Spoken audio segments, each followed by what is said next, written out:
আমার মুসলমান বন্ধুগণ, বাংলাদেশে বিগত সময় আমরা দেখেছি কোরআনের মজলিসগুলো বন্ধ করে দেওয়া হয়েছে। মুসলমান নামধারী কিছু মুনাফিক নাস্তিক বেঈমানেরা কোরআনের আওয়াজগুলো মানুষের মাঝে প্রচার করতে দেয় নাই। কোরআনের পাখিগুলোকে বছরের পর বছর কোরআনের হক কথা বলার কারণে জেলখানার মধ্যে বন্দী করে রেখেছে। কথা বলেন ঠিক কিনা? কোরআনের মজলিস থেকে আজকে আমরা বলে দিতে চাই, ওই সমস্ত নাস্তিক বেঈমানদেরকে বলে দিতে চাই, বাংলার জমিন হলো কোরআনের উর্বর জমিন, বাংলার জমিন হলো ওলি আউলিয়াদের জমিন, বাংলার জমিন হলো মুসলমানদের জমিন। এদেশের মধ্যে ইসলামী হুকুমত প্রতিষ্ঠা হবে, প্রত্যেকটা ঘর থেকে কোরআনের সৈনিক তৈরি হবে। বাংলার জমিনে কোনো নাস্তিক বেঈমানকে ঠাঁই দেওয়া হবে না। কথা বলেন ঠিক কিনা? নাস্তিকতা নিপাত যাক, দিন ইসলাম জিন্দাবাদ। নাস্তিকতা নিপাত যাক, দিন ইসলাম জিন্দাবাদ। কোটি পানের একই আওয়াজ, খোদার দহি সার পাবে না, এই বাংলায় ঠাঁই হবে না। মুসলমানরা জেগেছে আছে কিনা?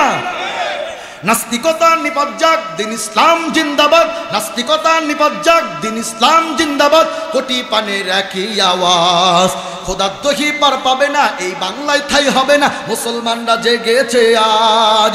জোর কদমে সামনে চলো, বজ্রকণ্ঠে আওয়াজ তোলো, সবাই মিলে একই তালে দাও না স্লোগান, নারায়ে তাকবীর, নারায়ে তাকবীর। দিন ইসলাম, দিন ইসলাম, ইসলামের আলো। মুসলমানের এই দেশেতে নাস্তিকদের ঠাঁই নাই। নাস্তিকদের পক্ষে যারা, তাদের কোনো রক্ষা নাই। ঠিক কিনা? মুসলমানের এই দেশেতে নাস্তিকদের ঠাঁই নাই। নাস্তিকদের পক্ষে যারা, তাদের কোনো রক্ষা নাই। এই দেশেতে থাকতে হলে কোরআন মানতে হবে, কোরআন না মানলে তারা বিতাড়িত হবে। কথা বলেন ঠিক কিনা? কোরআনের বিপক্ষে যারা ছিল, তারা কি দেশের মধ্যে থাকতে পেরেছে? কথা বলেন, থাকতে পেরেছে? কোরআনের বিপক্ষে যারা ছিল, আজ থেকে 1450 বছর পূর্বে কোরআনের বিপক্ষে যারা এই কাজ করেছে, কোরআনের বিপক্ষে যারা অবস্থান গ্রহণ করেছে, তাদেরকেই পৃথিবীর বুক থেকে বিতাড়িত হতে হয়েছে। কথা বলেন ঠিক কিনা? আজকে আমরা কোরআনের এই মজলিস থেকে তাদেরকে জানিয়ে দিতে চাই, কোরআনের বিপক্ষে তোমরা যারাই লাগবে, ওলামায়ে কেরামের বিপক্ষে যারাই অবস্থান গ্রহণ করবে, তাদেরকেই বাংলার জমিন থেকে বিতাড়িত হতে হবে। কথা বলেন ঠিক কিনা? মুসলমানের এই দেশেতে নাস্তিকদের ঠাঁই নাই। নাস্তিকদের পক্ষে যারা, তাদের কোনো রক্ষা নাই। এই দেশেতে থাকতে হলে কোরআন মানতে হবে, কোরআন না মানলে তারা বিতাড়িত হবে। জোর কদমে সামনে চলো, বজ্রকণ্ঠে আওয়াজ তোলো, সবাই মিলে একই তালে দাও না স্লোগান, নারায়ে তাকবীর, নারায়ে তাকবীর। দিন ইসলাম, দিন ইসলাম, বিশ্ব নবীর অপমান সইবে না রে মুসলমান, নারায়ে তাকবীর। আল্লাহ পাক রব্বুল আলামিন সকলকে দ্বীনের জন্য, ইসলামের জন্য কবুল করুন। বলেন আল্লাহুম্মা আমিন।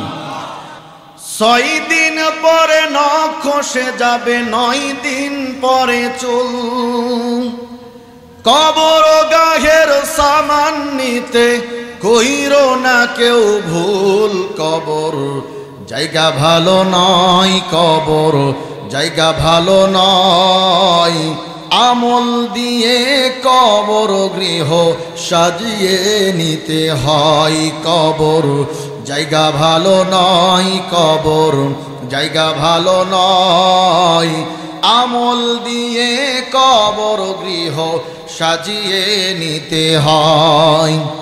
6 দিন পরে নখ খসে যাবে, 9 দিন পরে চুল, কবর গায়ের সামান নিতে কইরো না কেউ ভুল। কবর জায়গা ভালো নয়, কবর জায়গা ভালো নয়, আমল দিয়ে কবর গৃহ সাজিয়ে নিতে হয়। কবর জায়গা ভালো নয়, কবর জায়গা ভালো নয়, আমল দিয়ে কবর গৃহ সাজিয়ে নিতে হয়। 17 দিনে পেট ফেটে শেষ প্রকার খাদ্য হবে, 7 দিন পরে গোশ থাকবে না, কঙ্কল পরে রবে। 17 দিনে পেট ফেটে শেষ প্রকার খাদ্য হবে, 60 দিন পরে গোশত থাকবে না, কঙ্কাল পরে রবে, 90 দিনে ঘাড়গুলি সব, 90 দিনে ঘাড়গুলি সব আলাদা হয়ে রয় কবর, জায়গা ভালো নয় কবর, জায়গা ভালো নয়। আমল দিয়ে কবর গৃহ সাজিয়ে নিতে হয় কবর, জায়গা ভালো নয় কবর, জায়গা ভালো নয়।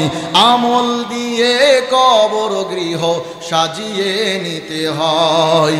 6 দিন পরে নখ খসে যাবে, 9 দিন পরে চুল, কবর গাহের সামান নিতে কহিরো না কেউ ভুল কবর, জায়গা ভালো নয় কবর, জায়গা ভালো নয়।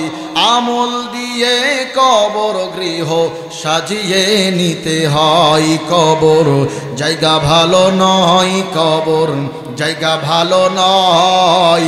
আমল দিয়ে কবর গৃহ সাজিয়ে নিতে হয়। বলেন মারহাবা। আলহামদুলিল্লাহ। ঐতিহ্যবাহী পাবনা জেলার অন্তর্গত আরিফপুর, পাবনা সদর আরিফপুরের অন্তর্গত মোশাররফ হোসেন জামে মসজিদের উন্নতিকল্পে তাফসিরুল কোরআন মাহফিলের আজকের মাহফিলের সম্মানিত সভাপতি সাহেব, আমন্ত্রিত উলামায়ে কেরাম, মুরব্বিয়ান ইজম, বিভিন্ন মসজিদ, মাদ্রাসা, স্কুল, কলেজ, শিক্ষাঙ্গন থেকে আগত মুকাররমা ইসাতেজা, সম্মানিত শিক্ষক মণ্ডলী, সেরে তাস, মাথার মুকুট, মুরব্বী বাবারা, স্নেহের কুচিকাচা তলবে ইলম ছাত্র ভাইরা, কলিজা টুকরা যুবক ভাইরা, পর্দার আড়ালে হযরতে মা খাদিজাতুল কুবরা রাদিয়াল্লাহু আনহার উত্তরসূরি, হযরতে মা আয়েশা সিদ্দিকা রাদিয়াল্লাহু আনহার উত্তরসূরি আমার পর্দানিশী মা এবং বোনেরা, মহান আল্লাহ পাক রব্বুল আলামিনের দরবারে লাখ কোটি শুকরগুজার আদায় করছি যে মহান মালিক আমাকে আপনাকে অশান্তময় পৃথিবীর অশান্ত পরিবেশ থেকে, পাপ পঙ্কিলতায় পরিপূর্ণ, গুনাহে ভরপুর, অন্ধকার আচ্ছন্ন সমাজের ঘোর আধার থেকে, যুলুমাত থেকে, অমানিসা থেকে রহমতের হাত ছানি দিয়া আমার আপনার মতো অযোগ্য নালায়েক গুনাহগার বান্দা বান্দীদেরকে নবী আলাইহিস সালাতু ওয়াস সালামের ভাষায় দুনিয়ার মধ্যে সবথেকে উৎকৃষ্ট জায়গা, সবথেকে দামি জায়গা, জান্নাতের বাগান, আল্লাহ পাক রব্বুল আলামিনের পবিত্র কোরআনের মজলিসে বা ওয়াক্ত বা আজমত বা মোহাব্বত শামিল হওয়ার তৌফিক এনায়েত করেছেন। সেই মহান মালিকের দরবারে শুকরগুজার আদায় করছি। সকলেই বলুন আলহামদুলিল্লাহ। লাখ কোটি দরুদ ও সালাম বর্ষিত হোক সাইয়্যিদুল মুরসালিন, খাতামুন নবিয়্যিন, আহমদে মুস্তাফা, মুহাম্মদে মুস্তাফা, মুহাম্মাদুর রাসূলুল্লাহ। সকলেই বলি সাল্লাল্লাহু আলাইহি ওয়াসাল্লাম। সম্মানিত উপস্থিতি, আল্লাহ পাক রব্বুল আলামিন আমাকে আপনাকে দয়া করেছেন, মায়া করেছেন, করুণা করেছেন বিধায় এই পবিত্র কোরআনের মজলিসে বসার সুযোগ আমাদের হয়েছে। কথা বলেন ঠিক কিনা? আল্লাহ তাআলা তার যে বান্দা বান্দিকে মোহাব্বত করেন, ভালোবাসেন, যার দিকে আল্লাহর রহমতের দৃষ্টি থাকে, তারাই আল্লাহর গোলামি করার, নেক কাজ করার সুযোগ পায়। কথা বলেন ঠিক কিনা? আল্লাহ পাক রব্বুল আলামিন আমাকে আপনাকে ভালোবেসেছেন, দয়া করেছেন, করুণা করেছেন বিধায় আজ এই কোরআনের মজলিসে জান্নাতের বাগানে বসার সুযোগ আমাদের হয়েছে। কথা বলেন ঠিক কিনা? রাসূলুল্লাহ সাল্লাল্লাহু আলাইহি ওয়াসাল্লাম বলেন, কোরআনের মজলিসে বসে যারা কোরআনের আলোচনা শুনে আল্লাহ পাক রব্বুল আলামিন তাদেরকে বিশেষভাবে 2টা পুরস্কার দান করেন। একটু আওয়াজ করে বলেন, কয়টা পুরস্কার? 2টা পুরস্কার আল্লাহ পাক রব্বুল আলামিন তাদেরকে দান করেন যারা কোরআনের মজলিসে বসে কোরআনের আলোচনা শুনে। নাম্বার 1, আল্লাহ পাক রব্বুল আলামিন আসমান থেকে তাদের উপরে খাস রহমত বর্ষণ করতে থাকেন। বলেন সুবহানাল্লাহ। নাম্বার 2, আল্লাহ পাক রব্বুল আলামিন তাদের জিন্দেগীর সমস্ত গুনাহগুলোকে মাফ করে দেন। আরেকটা বার আওয়াজ করে বলেন সুবহানাল্লাহ। মুসলমান ভাইরানি আমার কথাগুলো দিল দিয়া বুঝবেন। এ পৃথিবীর বুকে আল্লাহ পাক রব্বুল আলামিনের অসংখ্য ফেরেশতা কুল রয়েছে।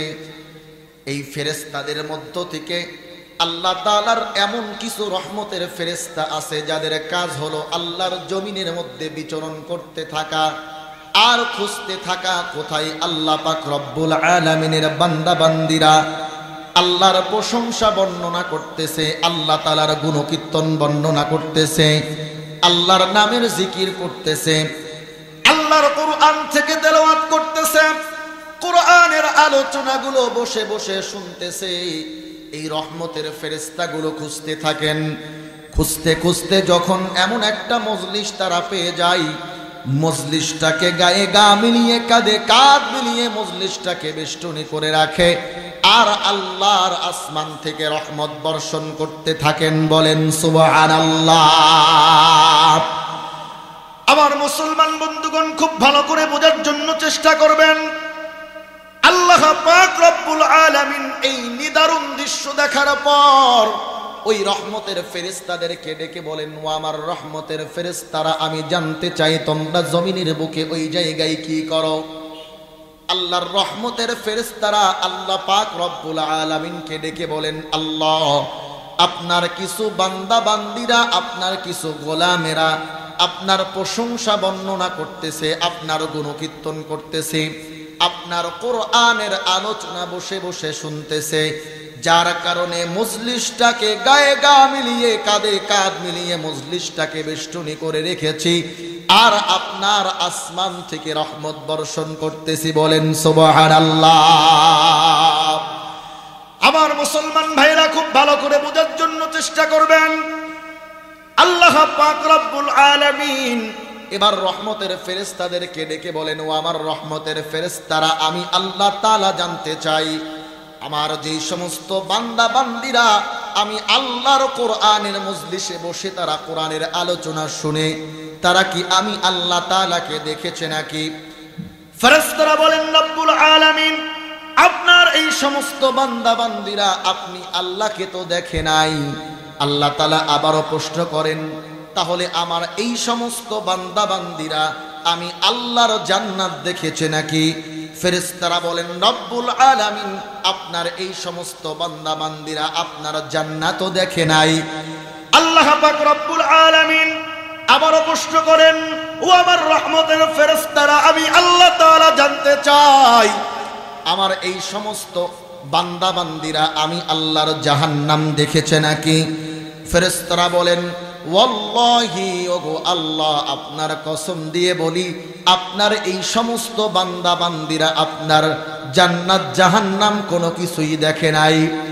এবার আল্লাহ পাক রব্বুল আলামিন বলেন, ফেরেশতারা, ফাউশহিদুহুম ইন্নী কদ গফারতু লাহুম, তাহলে তোমরা সাক্ষ্য থেকে যাও আমার যে সমস্ত বান্দা বান্দিরা আমি আল্লাহকে না দেখে আমি আল্লাহর প্রতি ঈমান এনেছে, আমি আল্লাহর জান্নাত না দেখে জান্নাতের আশা দিলের মধ্যে নিয়ে, আমি আল্লাহর জাহান্নাম না দেখে জাহান্নামের ভয় দিলের মধ্যে নিয়ে যারা নাকি আমি আল্লাহর কোরআনের মজলিসে বসে গেল, ফেরেশতারা তোমরা সাক্ষ্য থেকে যাও আমি আল্লাহ পাক রব্বুল আলামিন আমার এই সমস্ত বান্দা বান্দির জিন্দেগীর সমস্ত গুনাহগুলোকে মাফ করে দিলাম। বলেন সুবহানাল্লাহ। আল্লাহ পাক রব্বুল আলামিন ফেরেশতাদেরকে ডেকে বলেন, ফাউশহিদুহুম ইন্নী কদ গফারতু লাহুম, ও আমার ফেরেশতারা তোমরা সাক্ষ্য থেকে যাও আমার যেই সমস্ত বান্দা বান্দিরা আমি আল্লাহকে দেখে নাই, আমি আল্লাহর জান্নাত দেখে নাই, জাহান্নাম দেখে নাই, জান্নাতের আশা দিলের মধ্যে নিয়ে জাহান্নামের ভয় দিলের মধ্যে নিয়ে যারা নাকি আমি আল্লাহর কোরআনের মজলিসে বসে কোরআনের আলোচনা শুনে আমি আল্লাহ পাক রব্বুল আলামিন তাদের জিন্দেগীর সমস্ত গুনাহগুলোকে মাফ করে দিলাম। বলেন সুবহানাল্লাহ। মুহতারাম হাজিরিন, তাহলে কোরআনের মজলিসে বসে যারা কোরআনের আলোচনা শুনবে আল্লাহ পুরস্কার দিবেন কয়টা? একটু আওয়াজ করে বলেন পুরস্কার দিবেন কয়টা? তাহলে যারা চিন্তা করতেছে যে মাইকের আওয়াজ তো আমার ঘর পর্যন্ত পৌঁছায়, মাইকের আওয়াজ তো দোকান পর্যন্ত পৌঁছায়, তো দোকানে টিভির পর্দার সামনে বন্ধু বান্ধবের সঙ্গে গল্প করতে করতেই তো হুজুরের আলোচনা শোনা যায়, এত কষ্ট করে ঠান্ডার মধ্যে সামিয়ানার নিচে বসে আলোচনা শোনার কি দরকার আছে? আবার কেউ কেউ চিন্তা করতেছে যে ঘরের মধ্যে লেপের মধ্যে কাঁথার মধ্যে আরামেই তো হুজুরের আলোচনা শোনা যাবে, এত কষ্ট করে প্যান্ডেলের মধ্যে বসে শোনার কি দরকার আছে? আমি আপনাদেরকে প্রশ্ন করতে চাই, বলুন তো দেখি, আল্লাহর কোরআনের মজলিসে বসে কোরআনের আলোচনা শুনলে যেই দুইটা পুরস্কারের ঘোষণা আমার মালিক দিয়েছেন, এই দুইটা পুরস্কার কি তারা পাবে? আওয়াজ করে বলেন পাবে? মুহতারাম হাজিরিন, হয়তো কোরআনের আলোচনাগুলো তাদের কর্ণকুহুরে পৌঁছাবে, কিন্তু কোরআনের মজলিসে বসে কোরআনের আলোচনা শুনলে যেই ফায়দা, যেই লাভ, যেই পুরস্কার আল্লাহর পক্ষ থেকে ঘোষণা এসেছে, সেই পুরস্কার তারা পাবে না। কথা বলেন ঠিক কিনা? যেই মালিক আমাদেরকে এই কোরআনের মজলিসে কবুল করলেন, কোরআনের মজলিসে বসার সুযোগ করে দিলেন, সেই মালিকের দরবারে আরেকটি বার আমরা কণ্ঠ উজাড় করে সকলেই একযোগে বলছি আলহামদুলিল্লাহ। প্রশংসা করব কার? আরো জোরে বলেন, প্রশংসা করব কার? প্রশংসা করলে নিয়ামত বাড়ে নাকি কমে? বাড়ে নাকি কমে? আল্লাহ পাক রব্বুল আলামিন বলেন, বান্দারে আমি তোমাকে যেই নিয়ামত দান করেছি, এই নিয়ামতের শুকরিয়া যদি তুমি আদায় করো, আমি আল্লাহ তোমার নিয়ামতকে আরো বাড়াইয়া দেব। বলেন সুবহানাল্লাহ। আর যদি নিয়ামতের শুকরিয়া আদায় না করো, তাহলে আমি আল্লাহ তাআলা তোমার নিয়ামতকে ছিনিয়ে নেব।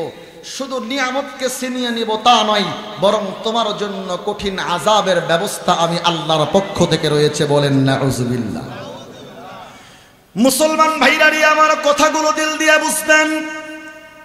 আল্লাহ পাক রব্বুল আলামিন আমাকে আপনাকে অসংখ্য অগণিত নিয়ামত দান করেছেন, হাজারো নিয়ামতের মধ্যে আমাকে আপনাকে ডুবিয়ে রেখেছেন। কথা বলেন ঠিক কিনা? এই নিয়ামতের একটা একটা করে নিয়ামতের শুকরিয়া যদি আমি আপনি আদায় করতে থাকি, আবার জীবন শেষ হয়ে যাবে, আবার নতুন জীবন দেওয়া হবে। নিজ জীবন শেষ হয়ে যাবে, আবার নতুন জীবন দেওয়া হবে। এমন হাজারো জীবন যদি আমাকে দান করা হয়, তারপরেও আল্লাহর নিয়ামতের শুকরিয়া আদায় করে শেষ করা সম্ভব হবে না। এ কারণেই তো আল্লাহ পাক রব্বুল আলামিন এই মর্মে কুরআনুল কারীমের মধ্যে বর্ণনা দেন। কুরআনুল কারীমের 14 নম্বর সূরা, সূরাতু ইব্রাহিমের 34 নম্বর আয়াতের মধ্যে আল্লাহ পাক রব্বুল আলামিন বলেন, ওয়া ইন তাউদ্দু নি'মাতাল্লাহি লা তুহসুহা ইন্নাল ইনসানা লাযালুমুন কাফফার। আল্লাহ পাক রব্বুল আলামিন বান্দাকে ডেকে বলেন, বান্দারে আমি আল্লাহ তাআলা তোমাকে যেই নিয়ামত দিয়েছি, এই নিয়ামত যদি তুমি গণনা করতে থাকো, গণনা করে শেষ করতে পারবা না। আমি আল্লাহ যেই নিয়ামত তোমাকে দান করলাম, এই নিয়ামতের শুকরিয়া যদি তুমি আদায় করতে থাকো, তোমার জীবন ফুরে যাবে। আবার যদি নতুন জীবন তোমাকে দেওয়া হয়, তোমার জীবন ফুরে যাবে। আবার যদি তোমাকে নতুন জীবন দেওয়া হয়, এমন ভাবে হাজারটা জীবন তোমাকে দান করা হয়, তারপরেও আমি আল্লাহ তাআলা তোমাকে যেই নিয়ামত দান করেছি, এই নিয়ামতের শুকরিয়া আদায় করে তুমি শেষ করতে পারবে না। বলেন সুবহানাল্লাহ। আমার মুসলমান বন্ধুগণ, মুফাসসিরিনে কেরাম এই আয়াতের ব্যাখ্যা করতে গিয়ে রাখেন, গোটা জমিনটাকে যদি কাগজ বানানো যায়, আর সমুদ্রের পানিগুলোকে যদি কালি বানানো যায়, আর পৃথিবীর যত বন জঙ্গল আছে, এই বন জঙ্গলের সমস্ত লাকড়িগুলোকে যদি কলম বানানো যায়, আর আল্লাহর প্রশংসা যদি লিখতে থাকা যায়, লিখতে লিখতে জমিন ফুরিয়ে যাবে, লিখতে লিখতে সমুদ্রের পানিগুলো শুকিয়ে যাবে, তারপরেও আল্লাহর গুণকীর্তন প্রশংসা লেখে শেষ করা যাবে না। বলেন সুবহানাল্লাহ। আল্লাহ পাক রব্বুল আলামিন যে নিয়ামত আমাকে দান করেছেন, এই নিয়ামতের শুকরিয়া যদি আমি কিয়ামত পর্যন্ত করতে থাকি, তারপরেও এই নিয়ামতের শুকরিয়া আদায় করে শেষ করা সম্ভব হবে। এজন্যই তো কবিতার ভাষায় বলেন, যদি লিখতে শুরু করি কলম কালি হবে শেষ, যদি গাইতে শুরু করি হৃদয়ের সুর হবে শেষ, যদি লিখতে শুরু করি কলম কালি হবে শেষ, যদি গাইতে শুরু করি হৃদয়ের সুর হবে শেষ। ফোরাবে না তোমার প্রশংসালেশ, তবু ফোরাবে না তোমার প্রশংসালেশ। আমার মুসলমান বন্ধুগণ, খুব ভালো করে বোঝার জন্য চেষ্টা করবেন। আল্লাহ পাক রব্বুল আলামিন আমাকে আপনাকে অসংখ্য অগণিত নিয়ামত দান করেছেন। সবথেকে বড় নিয়ামত, আল্লাহ তাআলা আমাকে আপনাকে সৃষ্টির সর্বশ্রেষ্ঠ করে সৃষ্টি করলেন। কথা বলেন ঠিক কিনা? এই পৃথিবীর মধ্যে আল্লাহ পাক রব্বুল আলামিনের যত সৃষ্টি জীব রয়েছে, মানুষ হলো সবথেকে উৎকৃষ্ট। কথা বলেন ঠিক কিনা? আল্লাহ পাক রব্বুল আলামিন কোরআনুল কারীমের মধ্যে, কোরআনুল কারীমের 95 নম্বর সূরা সূরাতুত তিনের মধ্যে শুরুতেই আল্লাহ তাআলা 4টা জিনিসের কসম করে মানব জাতির উৎকৃষ্টতা সম্পর্কে আল্লাহ তাআলা বর্ণনা দেন। আল্লাহ পাক রব্বুল আলামিন বলেন, ওয়াত-তিনি ওয়াজ-যাইতুনি ওয়া তুরি সিনিনা ওয়া হাদাল বালাদিল আমিন লাকাদ খালাকনাল ইনসানা ফি আহসানি তাকওয়িম। জোরে বলুন আল্লাহু আকবার। আল্লাহ পাক রব্বুল আলামিন 4টা জিনিসের কসম করলেন। আল্লাহ তাআলা বলেন 3 ফলের কসম, ওয়াজ-যাইতুন যাইতুনের কসম, ওয়া তুরি সিনিন সিনাই পর্বতের কসম, ওয়া হাদাল বালাদিল আমিন ওই নিরাপদ শহরের কসম, যেই নিরাপদ শহরে আমি আল্লাহ তাআলা আমার কোরআনকে নাজিল করেছি, যেই নিরাপদ শহরে আমি আল্লাহ তাআলা আমার বাইতুল্লাহকে নির্মাণ করেছি, যেই নিরাপদ শহরে আমি আমার হাবিব মুহাম্মাদুর রাসূলুল্লাহ সাল্লাল্লাহু আলাইহি ওয়াসাল্লামকে স্থান দিয়েছি, ওই নিরাপদ শহরের কসম আল্লাহ তাআলা 4টা জিনিসের কসম করে বলেন, লাকাদ খালাকনাল ইনসানা ফি আহসানি তাকওয়িম। আল্লাহ পাক রব্বুল আলামিন বলেন, আমি মানুষকে সব থেকে উত্তম অবয়ব দ্বারা সৃষ্টি করেছি। বলেন সুবহানাল্লাহ। আমার মুসলমান বন্ধুগণ, খুব ভালো করে বোঝার জন্য চেষ্টা করবেন। তবে আশ্চর্যের বিষয় হলো, আল্লাহ তাআলা যেমন ভাবে এই মানুষকে কোরআনের এক জায়গায় সব থেকে উৎকৃষ্ট, সব থেকে উত্তম বলে ঘোষণা করলেন, আবার এই মানুষকে কোরআনের অন্য জায়গায় আল্লাহ তাআলা সব থেকে নিকৃষ্ট, 4 পায়ে জানোয়ার কুকুর শুকুরের চাইতেও নিকৃষ্ট বলেছেন। বলেন নাউযুবিল্লাহ। কোরআনুল কারীমের 7 নম্বর সূরা সূরাতুল আরাফের 179 নম্বর আয়াতের মধ্যে আল্লাহ তাআলা বলেন, ওয়ালাকাদ যারানা লিজাহান্নামা কাসীরাম মিনাল জিন্নি ওয়াল ইনস লাহুম কুলুবুল লা ইয়াফকাহুনা বিহা ওয়া লাহুম আ'য়ুনুল লা ইউবসিরুনা বিহা ওয়া লাহুম আযানুল লা ইয়াসমাউনা বিহা উলাইকা কাল আনআমি বাল হুম আদল উলাইকা হুমুল গাফিলুন। বলেন আল্লাহু আকবার। আল্লাহ পাক রব্বুল আলামিন বলেন, আমি মানুষকে অন্তর দিলাম, কিন্তু মানুষ সেই অন্তর দ্বারা অনুধাবন করে না। আমি তাকে শোনার জন্য কান দিয়েছি, কিন্তু এক কান দিয়ে ঢুকিয়ে আরেক কান দিয়ে বের করে দেয়। মানুষকে দেখার জন্য আমি চক্ষু দিলাম, আমি আল্লাহর নিয়ামতগুলো দেখে, আমি আল্লাহর নিদর্শনগুলো দেখে আমি আল্লাহকে চিনি না, আমি আল্লাহর পরিচয় খুঁজে বের করে না। আমি আল্লাহকে রব বলে স্বীকার করে না।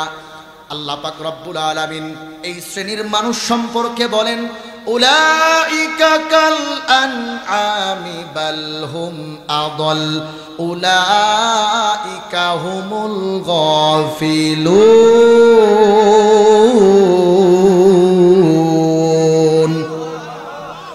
আল্লাহ পাক রব্বুল আলামিন বলেন, এরা চার পায়ে জানোয়ার, কুকুর শুকুরের চাইতেও নিকৃষ্ট। আমার মুসলমান বন্ধুগণ, প্রশ্ন হতে পারে, আল্লাহ পাক রব্বুল আলামিন যেই মানুষকে দুনিয়ার সব থেকে উৎকৃষ্ট বলে কোরআনের মধ্যে ঘোষণা দিলেন, আবার এই মানুষকেই সব থেকে নিকৃষ্ট বললেন, তাহলে উৎকৃষ্ট মানুষ কারা আর নিকৃষ্ট মানুষ কারা? আমরা উৎকৃষ্ট মানুষের অন্তর্ভুক্ত নাকি নিকৃষ্ট মানুষের অন্তর্ভুক্ত? আল্লাহ পাক রব্বুল আলামিন এই সমস্যার সমাধান কোরআনের মধ্যেই দিয়েছেন।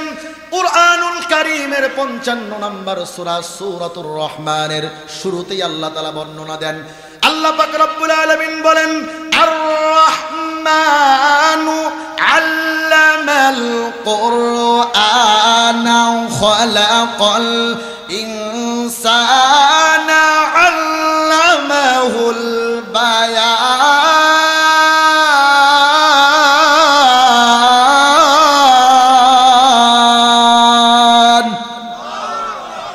আল্লাহ পাক রব্বুল আলামিন বলেন, দয়াময় আল্লাহ যিনি মানুষকে কোরআন শিক্ষা দিয়েছেন। খলাকাল ইনসান, এরপরে মানুষ সৃষ্টি করেছেন। মুসলমান বন্ধুগণ, খুব ভালো করে বুঝবেন, আল্লাহ তাআলা আগে কোরআন শিক্ষার কথা বললেন, তারপরে মানব সৃষ্টির কথা বললেন। আমি আপনাদের এনেকেরাম এই আয়াতের ব্যাখ্যা করতে গিয়ে বলেন, আল্লাহ তাআলা আগে কোরআন শিক্ষার কথা বললেন, পরে মানব সৃষ্টির কথা বললেন। কেন বললেন? মুফাসসিরিনে কেরাম এই আয়াতের ব্যাখ্যা করতে গিয়ে বলেন, আল্লাহ তাআলা এটাই বোঝাতে চেয়েছেন, তোমরা যদি কোরআন শিক্ষা অর্জন না করো, কোরআনের সঙ্গে তোমাদের সম্পর্ক না থাকে, দুনিয়াতে কোরআনকে যদি তোমরা বন্ধু বানাতে না পারো, জীবনের মধ্যে কোরআনকে বাস্তবায়ন করতে না পারো, ওই মানুষটা সূরাতান মানুষ হবে, দেখতে তাকে মানুষের মতো দেখা যাবে, কিন্তু প্রকৃতপক্ষে সে মানুষের কাতারে থাকবে না, উৎকৃষ্ট মানুষের অন্তর্ভুক্ত হতে পারবে না। আল্লাহ পাক রব্বুল আলামিন আল্লামাল কুরআন আগে বলতেছেন, খলাকাল ইনসান পরে বলতেছেন। মুফাসসিরিনে কেরাম বলেন, আল্লাহ তাআলা কোরআন শিক্ষার কথা আগে কেন বললেন? কারণ আল্লাহ এটা বোঝাতে চেয়েছেন, দুনিয়াতে যাদের কোরআনের সঙ্গে সম্পর্ক থাকবে, কোরআনের শিক্ষা যাদের মধ্যে থাকবে, কোরআনকে যারা দিলের মধ্যে হেফাজত করবে, কোরআনকে যারা বন্ধু বানাবে, সাহেবে কোরআন উলামায়ে কেরামের সঙ্গে যাদের বন্ধুত্ব হবে, প্রকৃতপক্ষে উৎকৃষ্ট মানুষ তারা হবে। কথা বলেন ঠিক কিনা? মুহতারাম হাজিরিন, আজকে কোরআনের সঙ্গে আমাদের সম্পর্ক কেমন? কোরআনের মজলিস চলতেছে, আমার তো মনে হয় এই এলাকার যদি প্রত্যেকটা বাড়ি থেকে একজন করে ব্যক্তি এই কোরআনের মজলিসে বসে যেত, তাহলে এই মজলিসের মধ্যে জায়গা দেওয়া সম্ভব হতো।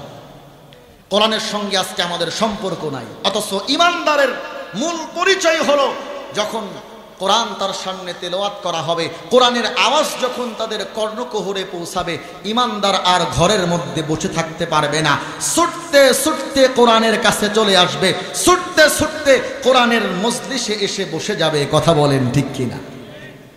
এজন্যই তো আল্লাহ পাক রব্বুল আলামিন কোরআনুল কারীমের মধ্যে ইমানদার মুমিনের পরিচয় দেন। আল্লাহ পাক রব্বুল আলামিন বলেন, ইন্নামাল মুমিনুনা আল্লাযীনা ইযা যুকিরাল্লাহু ওয়াজিলাত কুলুবুহুম ওয়া ইযা তুলিয়াত আলাইহিম আয়াতুহু যাদাতুহুম ঈমানাও ওয়া আলা রাব্বিহিম ইয়াতাওয়াক্কালুন। জোরে বলুন আল্লাহু আকবার। আল্লাহ পাক রব্বুল আলামিন বলেন, ঈমানদার মুমিন হলো তারা যাদের সামনে কোরআন তেলাওয়াত করা হলে, কোরআনের আওয়াজ তাদের কর্ণকুহরে পৌঁছালে, তারা আর নিজেদেরকে ঘরের মধ্যে রাখতে পারবে না, দোকানের মধ্যে রাখতে পারবে না। কোরআনের আওয়াজ শোনার সঙ্গে সঙ্গে তাদের দিলের মধ্যে, অন্তরের মধ্যে অস্থিরতা শুরু হয়ে যাবে, ঈমান বাড়তে থাকবে, ছুটতে ছুটতে তারা কোরআনের কাছে চলে আসবে। কথা বলেন ঠিক কিনা? আর যারা ভেজাল ইমানদার মুনাফিক মুসলমান আছে না নাই, কোরআনের কথা শুনলেই শরীরের মধ্যে জ্বালা পোড়া চুলকানি খাওজানি শুরু হয়, আছে না নাই? কোরআনের কথা শুনতে পারে না। আমার মুসলমান বন্ধুগণ, বাংলাদেশে বিগত সময় আমরা দেখেছি কোরআনের মজলিসগুলো বন্ধ করে দেওয়া হয়েছে। মুসলমান নামধারী কিছু মুনাফিক নাস্তিক বেঈমানেরা কোরআনের আওয়াজগুলো মানুষের মাঝে প্রচার করতে দেয় নাই। কোরআনের পাখিগুলোকে বছরের পর বছর কোরআনের হক কথা বলার কারণে জেলখানার মধ্যে বন্দী করে রেখেছে। কথা বলেন ঠিক কিনা? কোরআনের মজলিস থেকে আজকে আমরা বলে দিতে চাই, ওই সমস্ত নাস্তিক বেঈমানদেরকে বলে দিতে চাই, বাংলার জমিন হলো কোরআনের উর্বর জমিন, বাংলার জমিন হলো ওলি আউলিয়াদের জমিন, বাংলার জমিন হলো মুসলমানদের জমিন।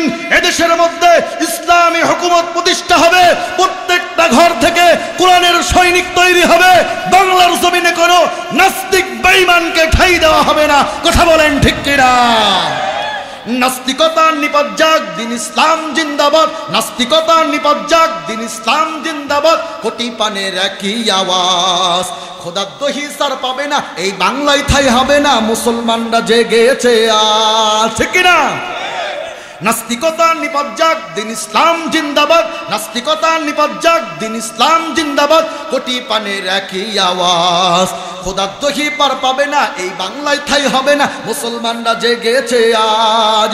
জোর কদমে সামনে চলো, বজ্র কণ্ঠে আওয়াজ তোলো, সবাই মিলে একই তালে দাও না স্লোগান, নারায়ে তাকবীর, নারায়ে তাকবীর। দিন ইসলাম, দিন ইসলাম, ইসলামের আলো। মুসলমানের এই দেশেতে নাস্তিকদের ঠাঁই নাই। নাস্তিকদের পক্ষে যারা, তাদের কোনো রক্ষা নাই, ঠিক কিনা? মুসলমানের এই দেশেতে নাস্তিকদের ঠাঁই নাই। নাস্তিকদের পক্ষে যারা, তাদের কোনো রক্ষা নাই। এই দেশেতে থাকতে হলো, এই দেশেতে থাকতে হলে কোরআন মানতে হবে। কোরআন না মানলে তারা বিতাড়িত হবে। কথা বলেন ঠিক কিনা? কোরআনের বিপক্ষে যারা ছিল তারা কি দেশের মধ্যে থাকতে পেরেছে? কথা বলেন, থাকতে পেরেছে? কোরআনের বিপক্ষে যারা ছিল, আজ থেকে 1450 বছর পূর্বে কোরআনের বিপক্ষে যারা এই কাজ করেছে, কোরআনের বিপক্ষে যারা অবস্থান গ্রহণ করেছে, তাদেরকেই পৃথিবীর বুক থেকে বিতাড়িত হতে হয়েছে। কথা বলেন ঠিক কিনা? আজকে আমরা কোরআনের এই মজলিস থেকে তাদেরকে জানিয়ে দিতে চাই, কোরআনের বিপক্ষে তোমরা যারাই লাগবে, ওলামায়ে কেরামের বিপক্ষে যারাই অবস্থান গ্রহণ করবে, তাদেরকেই বাংলার জমিন থেকে বিতাড়িত হতে হবে। কথা বলেন ঠিক কিনা? মুসলমানের এই দেশেতে নাস্তিকদের ঠাঁই নাই। নাস্তিকদের পক্ষে যারা, তাদের কোনো রক্ষা নাই। এই দেশেতে থাকতে হলে কোরআন মানতে হবে। কোরআন না মানলে তারা বিতাড়িত হবে। জোর কদমে সামনে চলো, বজ্র কণ্ঠে আওয়াজ তোলো, সবাই মিলে একই তালে দাও না স্লোগান, নারায়ে তাকবীর, নারায়ে তাকবীর। দিন ইসলাম, দিন ইসলাম, জিন্দাবাদ, জিন্দাবাদ। বিশ্ব নবীর অপমান সইবে না রে মুসলমান, নারায়ে তাকবীর। আল্লাহ পাক রব্বুল আলামিন সকলকে দ্বীনের জন্য, ইসলামের জন্য কবুল করুন। বলেন আল্লাহুম্মা আমিন। যে কোনো পরিস্থিতিতে কোরআনের পক্ষে আমরা থাকবো তো ইনশাআল্লাহ, থাকবো তো ইনশাআল্লাহ। প্রকৃতপক্ষে কোরআনের বন্ধু কারা, আজকে এই কোরআনের মজলিস থেকে এটা প্রমাণ হয়ে যায়। কথা বলেন ঠিক কিনা? এজন্য এখনো আমরা যারা বাহিরে ঘোরাফেরা করতেছি, আমি আপনাদেরকে অনুরোধ করব, আমার যুবক ভাইয়েরা, আমার বাবাজিরা, এখনো আমরা যারা দোকানের মধ্যে বসে আছি বা আমরা বাহিরে আড্ডা দিচ্ছি, আজকে এই কোরআনের মজলিসে বসে আমরা পরিচয় দিয়ে দিব যে আমরা মূলত কোরআনের পক্ষে, কোরআনের বন্ধু। কথা বলেন ঠিক কিনা? আল্লাহ তাআলা সকলকে কবুল করেন। বলেন আল্লাহুম্মা আমিন।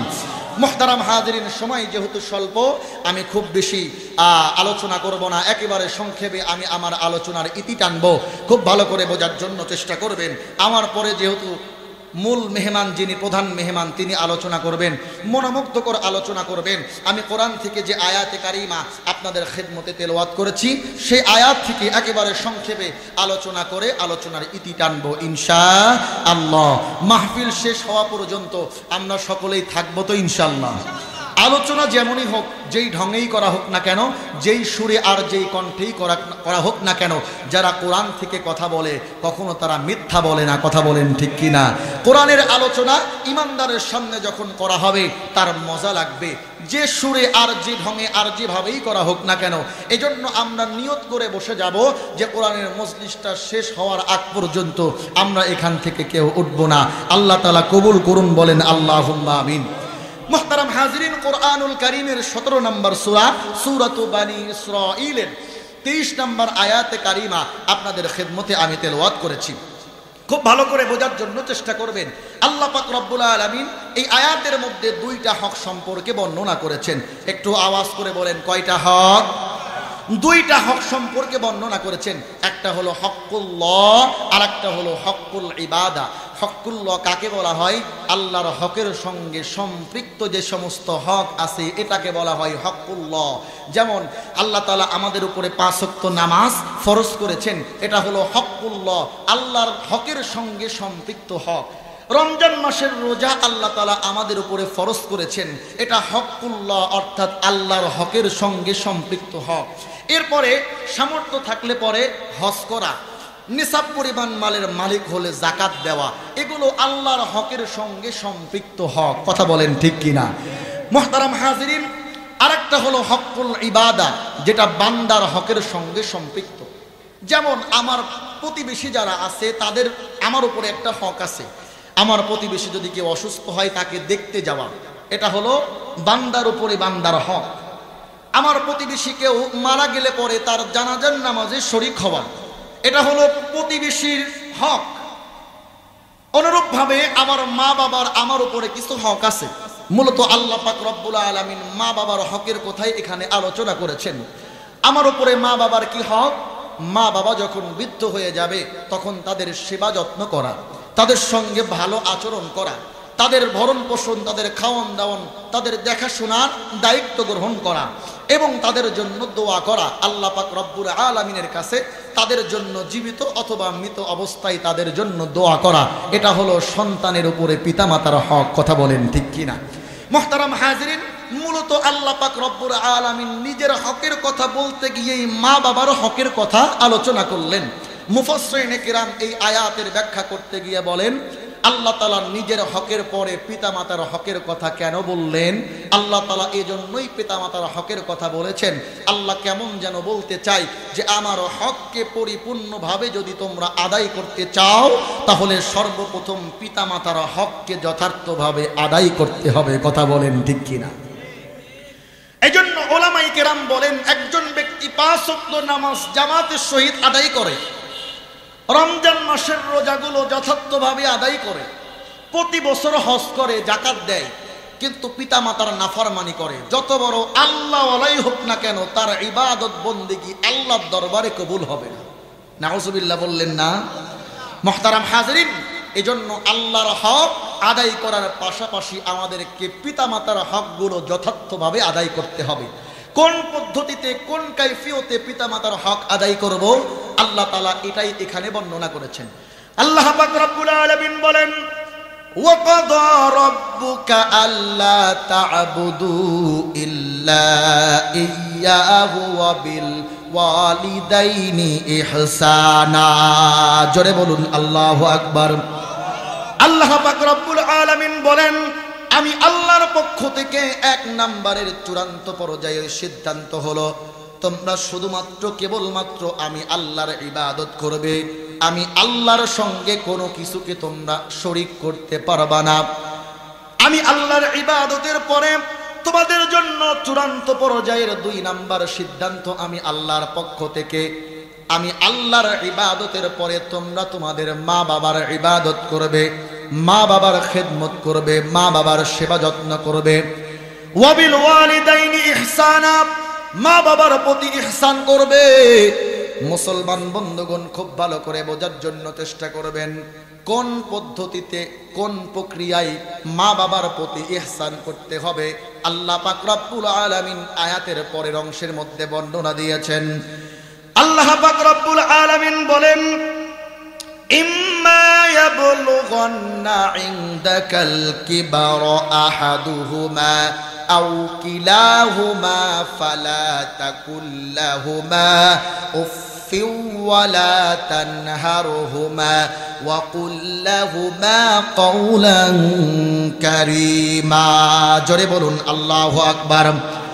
আল্লাহ পাক রব্বুল আলামিন বলেন, তোমাদের পিতামাতা যখন বার্ধক্যে উপনীত হবে, অথবা তোমাদের পিতামাতার মধ্য থেকে কোনো একজন যখন বৃদ্ধ হয়ে যাবে, খবরদার খবরদার তোমাদের পিতামাতার সঙ্গে এমন আচরণ তোমরা করতে পারবা না যেই আচরণের কারণে তোমাদের পিতামাতা তোমাদের মা বাবা দিলের মধ্যে কষ্ট পেয়ে জবান দিয়ে উফ শব্দটা উচ্চারণ করে। অথবা তোমাদের মা বাবা যখন বার্ধক্যে উপনীত হবে, তোমাদের মা বাবা যখন বৃদ্ধ হয়ে যাবে, তাদের আচরণে তোমরা বিরক্ত হয়ে খবরদার তোমাদের জবান থেকে বিরক্তির সুর তোমরা উচ্চারণ করবা না। তোমরা তোমাদের মা বাবার সঙ্গে সম্মানসূচক আচরণ করবে। এরপরে তোমরা তোমাদের মা বাবার সঙ্গে কি আচরণ করবে? আল্লাহ পাক রব্বুল আলামিন পরের আয়াতের মধ্যে বর্ণনা দেন, ওয়াখফিদ লাহুমা জানাহাদ যুল্লি মিনার রাহমাতি ওয়া কুর রাব্বিরহামহুমা কামা রাব্বায়ানি সগীরা। জোরে বলুন আল্লাহু আকবার। আল্লাহ পাক রব্বুল আলামিন বলেন, তোমরা তোমাদের মা বাবার পদতলে ভালোবাসার ডানাকে বিছায়া দিবে, আর আমি আল্লাহর কাছে দোয়া করবে, রব্বিরহামহুমা কামা রাব্বায়ানি সগীরা। আমি আল্লাহর কাছে তোমরা তোমাদের মা বাবার জন্য দোয়া করবে, আল্লাহ আমাদের মা বাবা ছোট্টবেলায় আমাদের প্রতি যেমন দয়া করেছেন, করুণা করেছেন, আপনিও আমাদের মা বাবার প্রতি অনুরূপ দয়া আর করুণা করুন। মুসলমান ভাইরানি আমার খুব ভালো করে বোঝার জন্য চেষ্টা করবেন। আল্লাহ পাক রব্বুল আলামিন এই জায়গায় সন্তানকে মা বাবার ব্যাপারে একটা দোয়া শিক্ষা দিলেন। কি দোয়া শিক্ষা দিলেন? তোমরা তোমাদের মা বাবার জন্য আমি আল্লাহর কাছে দোয়া করবে, আল্লাহ আমাদের মা বাবা ছোট্টবেলায় আমাদের প্রতি যেমন দয়া করেছেন, করুণা করেছেন, আপনিও আমাদের মা বাবার প্রতি অনুরূপ দয়া আর করুণা করুন।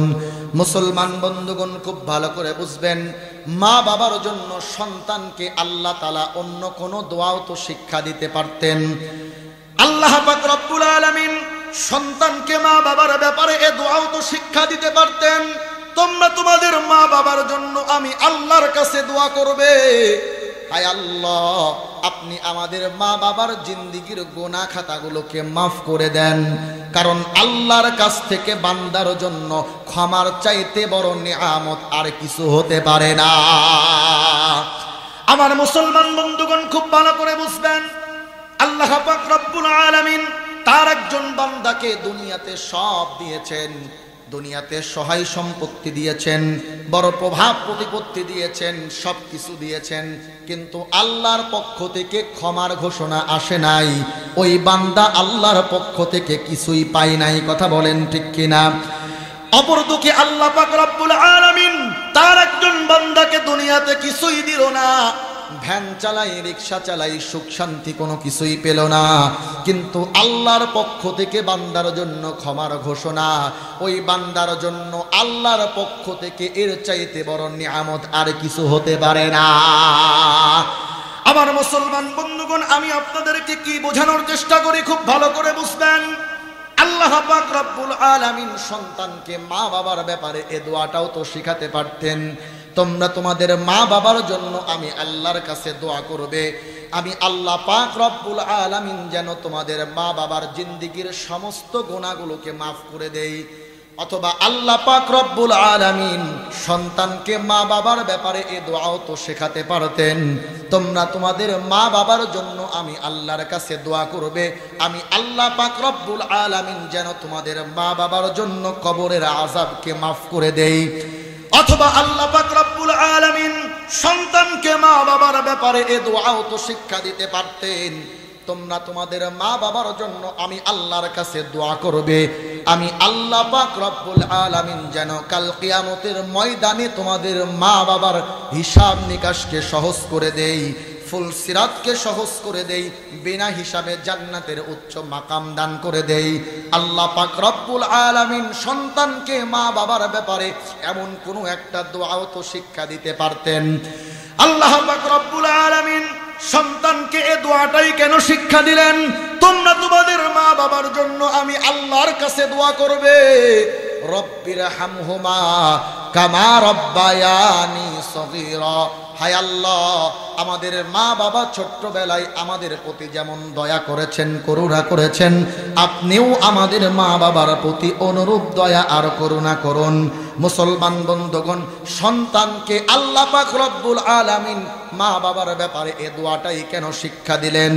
মুফাসসিরিনে কেরাম এই আয়াতের ব্যাখ্যা করতে গিয়ে বলেন, একজন মা আর একজন বাবা সন্তানকে যতটা মুহাব্বত ভালোবাসা দিয়ে বড় করে তোলে, ছোট্টবেলা থেকে একজন মা আর বাবা সন্তানকে যতটা মায়া মুহাব্বত ভালোবাসা দিয়ে বড় করে, পৃথিবীর কোনো মানুষ এই মায়া মুহাব্বত ভালোবাসার দৃষ্টান্ত রাখতে পারে না।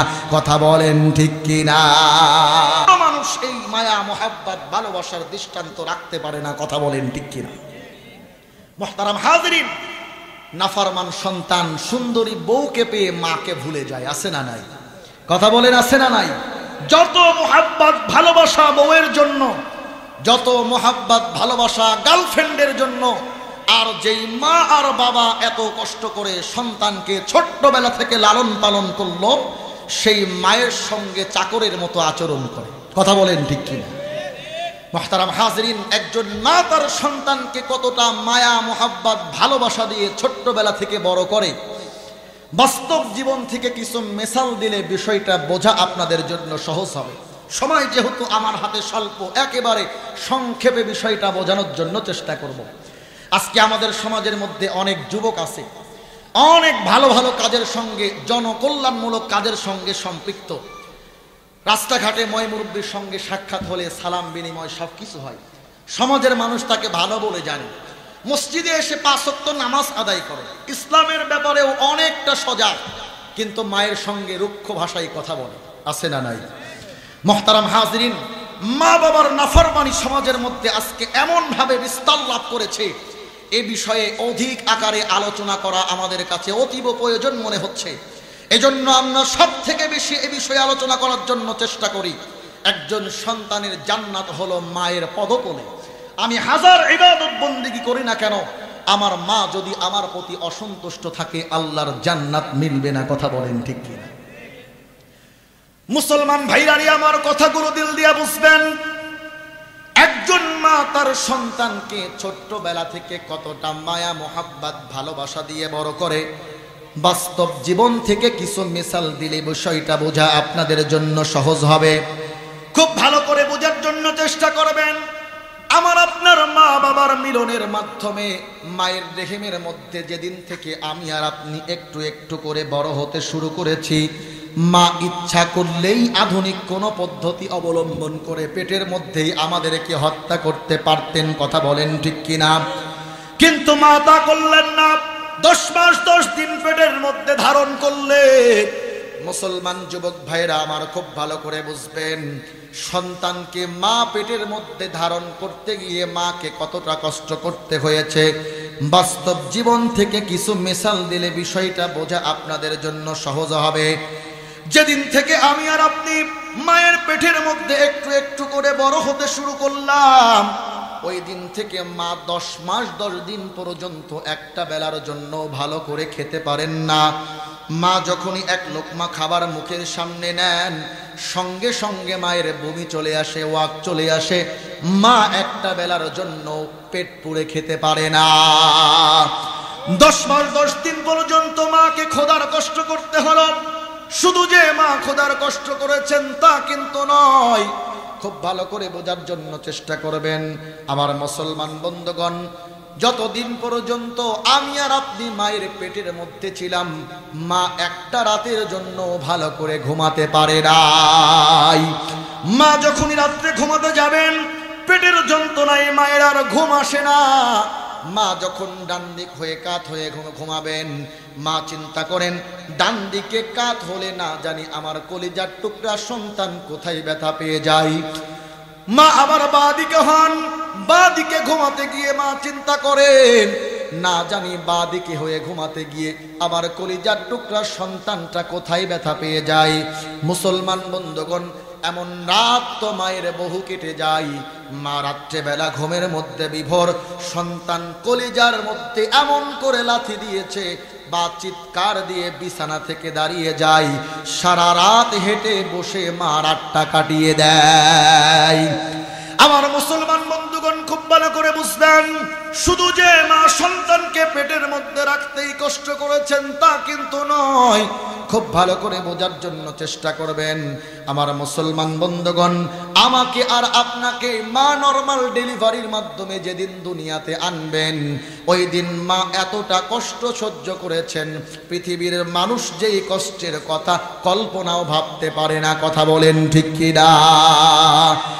চিকিৎসা বিজ্ঞানীরা বলেন, একজন মানুষ তার শরীরের মধ্যে সর্বোচ্চ 45 ইউনিট ব্যথা সহ্য করতে পারে।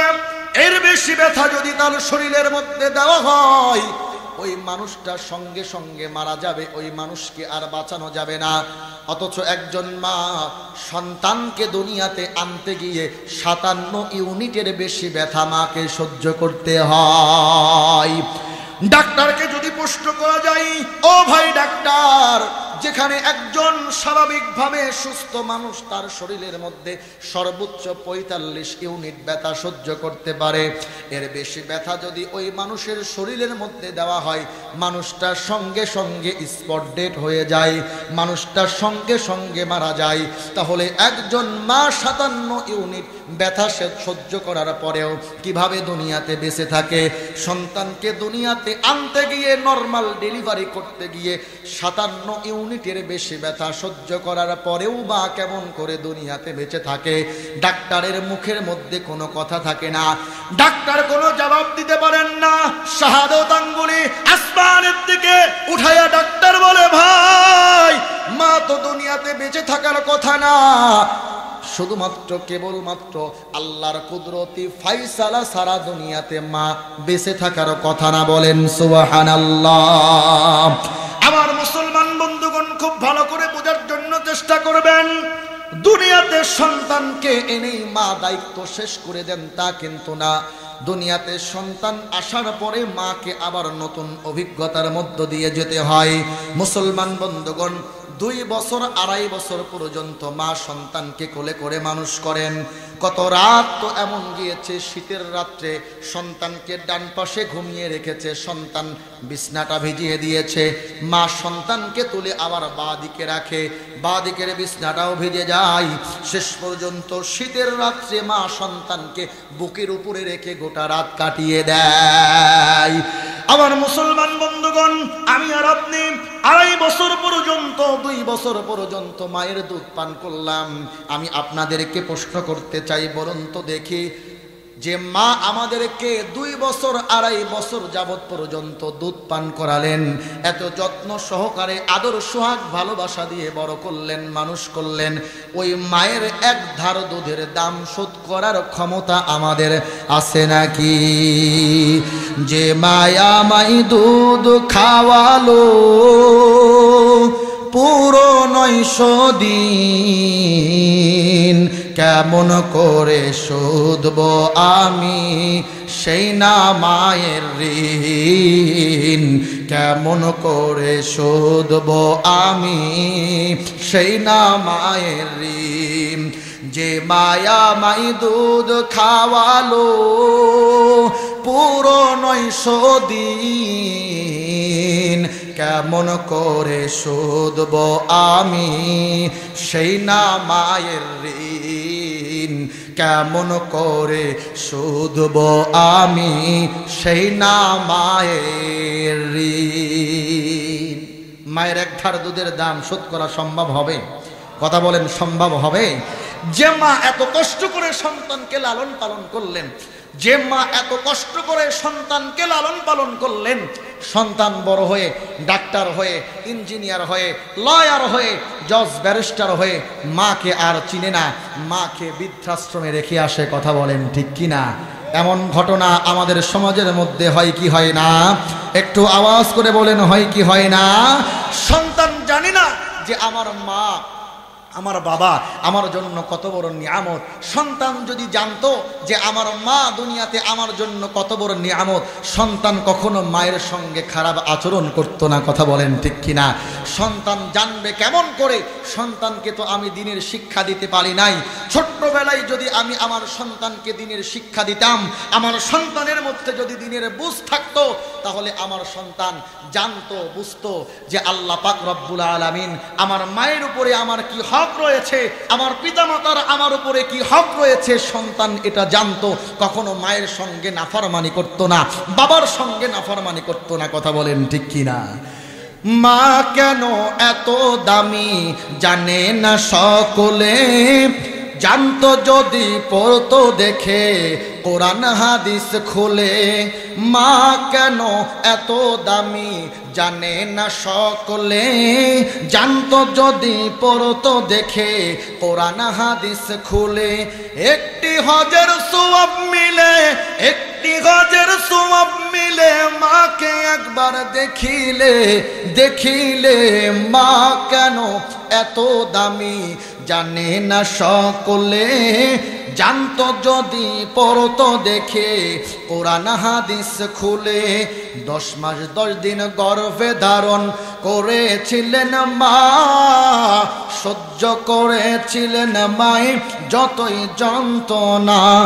10 মাস 10 দিন গর্ভে ধারণ করেছিলেন মা, সহ্য করেছিলেন মাই যতই যন্ত্রণা।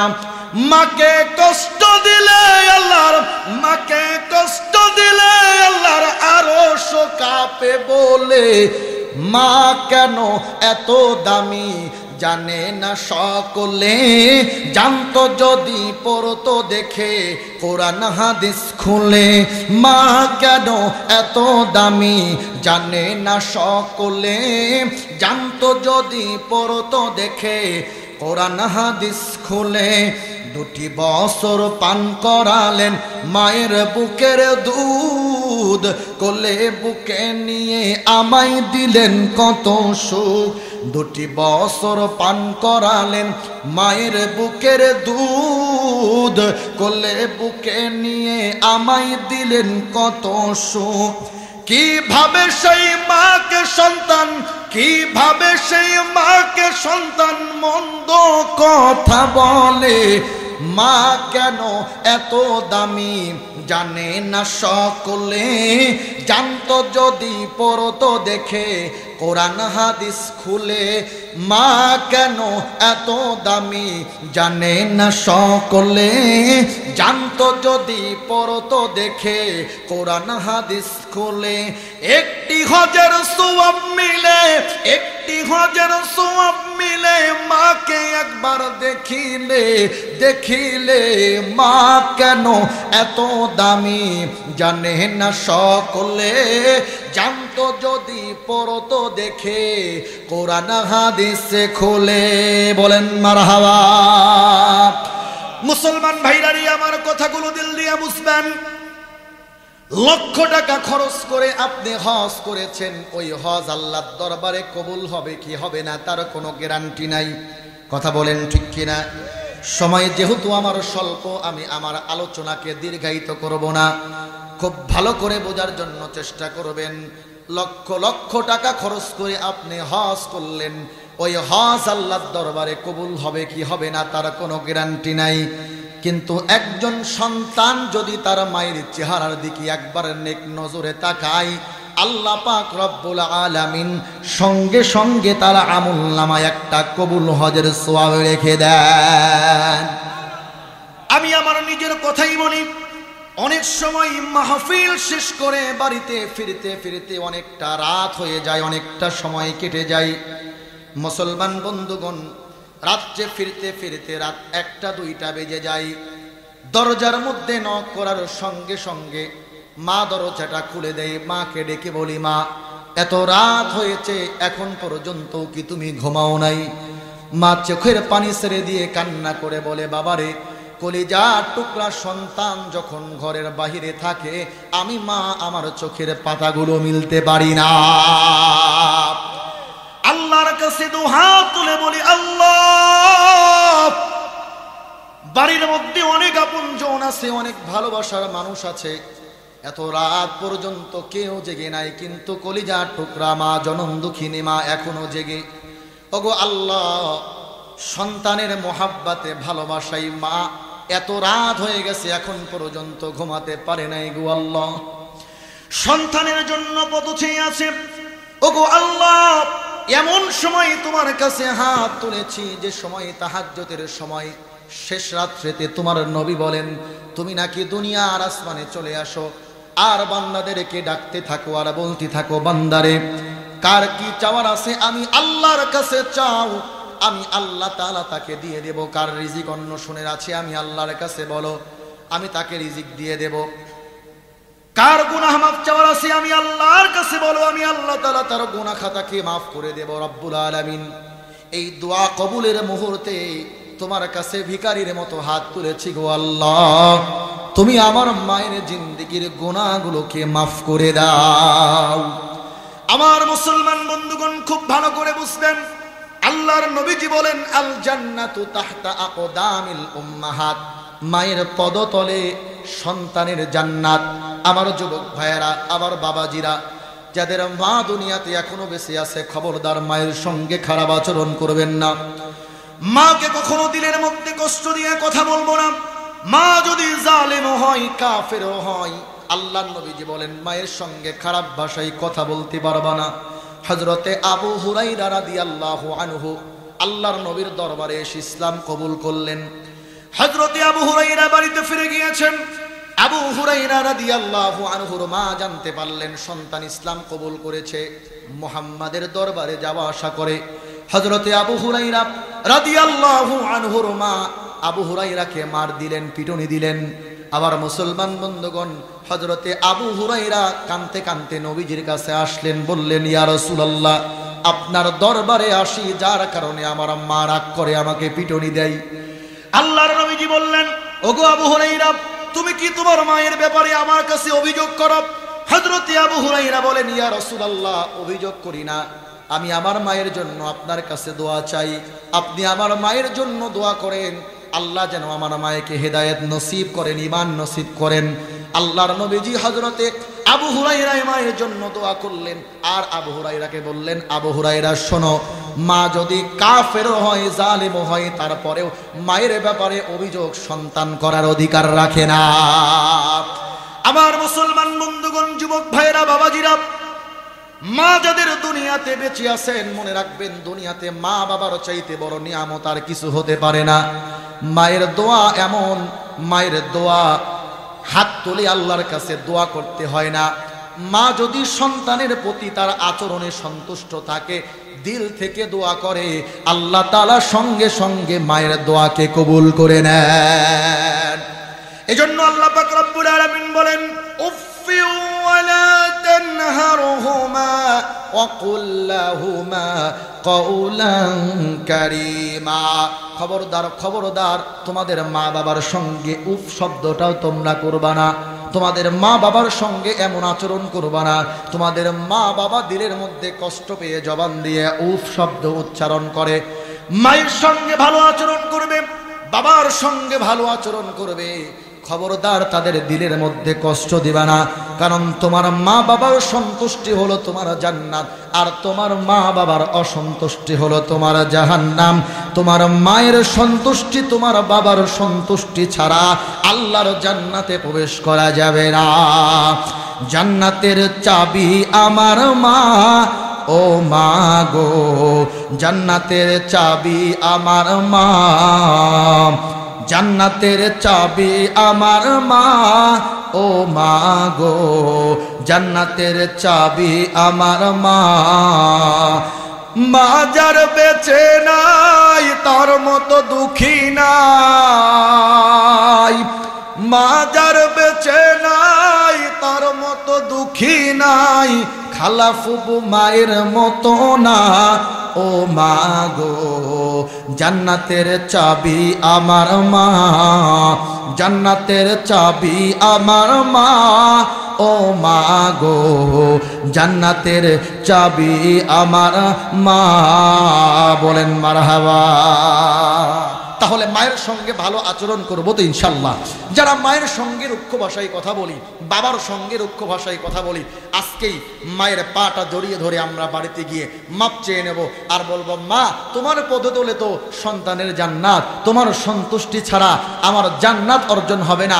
মা তোমার সঙ্গে অনেক সময় রুক্ষ ভাষায় কথা বলেছি, তোমাকে গালমন্দ করেছি, বউয়ের কথা শুনে তোমার উপরে চড়াও হয়েছি, বউয়ের কথা শুনে সংসার থেকে তোমাকে আলাদা করেছি, ওগো মা তোমার কাছে ক্ষমা চাই, তুমি আমাকে মাফ করে দাও। কি যুবক পারা যাবে না ইনশাআল্লাহ? খবরদার, মায়ের সঙ্গে আমরা খারাপ আচরণ করব না। পৃথিবীর মধ্যে যত বড় বড় আল্লাহওয়ালা ব্যক্তিত্ব আছেন, বড় সফলকাম ব্যক্তিত্ব আছেন, খবর নিয়ে দেখেন মায়ের দোয়া ছাড়া কেউ বড় হতে পারে না। এই কথা বলেন ঠিক কিনা? আর আমার মুরব্বী বাবাজিরা যারা আছেন, মা বাবা যারা আছেন, তাদেরকে আমি বলতে চাই, সন্তানের কাছ থেকে যদি আমরা ভালো আচরণ আশা করতে চাই, তাহলে সন্তানকে আগে কোরআনের শিক্ষা দেন। কথা বলেন ঠিক কিনা? কোরআনের শিক্ষা যদি সন্তানের মধ্যে না থাকে, সন্তানের দিলের মধ্যে যদি আল্লাহর ভয় না থাকে, তাহলে এই ওয়াজ নসিহত দিয়ে কোনো কাজ হবে না। ওই সন্তানের কাছ থেকে ভালো আচরণ আশা করা যায় না। পৃথিবীর মধ্যে যত বৃদ্ধাশ্রমগুলো আছে, খবর নিয়ে দেখেন কোনো বৃদ্ধাশ্রমের মধ্যে কোনো আলেম, কোনো হাফেজের আব্বা আম্মাকে খুঁজে পাবেন না। বৃদ্ধাশ্রমগুলো ডাক্তার, ইঞ্জিনিয়ার, বড় বড় অফিসারের মা বাপ দিয়ে ভর্তি। কথা বলেন ঠিক কিনা? তাহলে সন্তানকে কোরআনের শিক্ষা দিতে হবে, সন্তানকে কোরআনের তালিম দিতে হবে, সন্তানকে মাদ্রাসায় পাঠান। সন্তানের কাছ থেকে যদি ভালো আচরণ আশা করেন। আর আমার যুবক ভাইয়েরা, মা বাবার সেবা যত্ন যদি আমরা করতে পারি, মা বাবার খেদমতে যদি আমরা আমাদের সময়কে ব্যয় করতে পারি, আল্লাহ তাআলা দুনিয়া এবং আখিরাত উভয় জগতে আমাদেরকে সফলতা দান করবেন। কথা বলেন ঠিক কিনা? তাহলে আলোচনা করেছি দুইটা বিষয় নিয়ে, মনে আছে তো? কয়টা বিষয়? দুইটা বিষয়। একটা হলো হকুল্লাহ আর একটা হলো হকুল ইবাদা। হকুল্লাহ বলা হয় আল্লাহর সঙ্গে সম্পৃক্ত যে সমস্ত হক, যেমন নামাজ, রোজা, হজ, যাকাত, জিহাদ ফি সাবিলিল্লাহ ইত্যাদি ইত্যাদি। আল্লাহ পাক রব্বুল আলামিন যে ফরজ ইবাদতগুলো আমাদের উপরে আবশ্যকীয় করেছেন, এগুলো হলো হকুল্লাহ, অর্থাৎ আল্লাহর হকের অন্তর্ভুক্ত। আর হকুল ইবাদা, প্রতিবেশীর হক রয়েছে, আত্মীয় স্বজনের হক রয়েছে, এরপরে বন্ধু বান্ধবের হক রয়েছে। বিশেষ করে আল্লাহ তাআলা কোরআনের এই আয়াতে এখানে যে হক সম্পর্কে আলোচনা করেছেন, পিতামাতার হক। সংক্ষেপে আপনাদেরকে পিতামাতার হক সম্পর্কে বোঝানোর জন্য চেষ্টা করেছি। আমার মুসলমান বন্ধুগণ, পিতামাতার মোহাব্বত, ভালোবাসা আমার দিলের মধ্যে যদি থাকে, পিতামাতার খেদমত যদি আমি করতে পারি, আর পিতামাতার দোয়া যদি আমি নিতে পারি, আমি যত নগণ্য মানুষ হই না কেন, আল্লাহ পাক রব্বুল আলামিন পৃথিবীর মধ্যে আমাকে সব থেকে বড় দামি বানায় দিবেন। কথা বলেন ঠিক কিনা?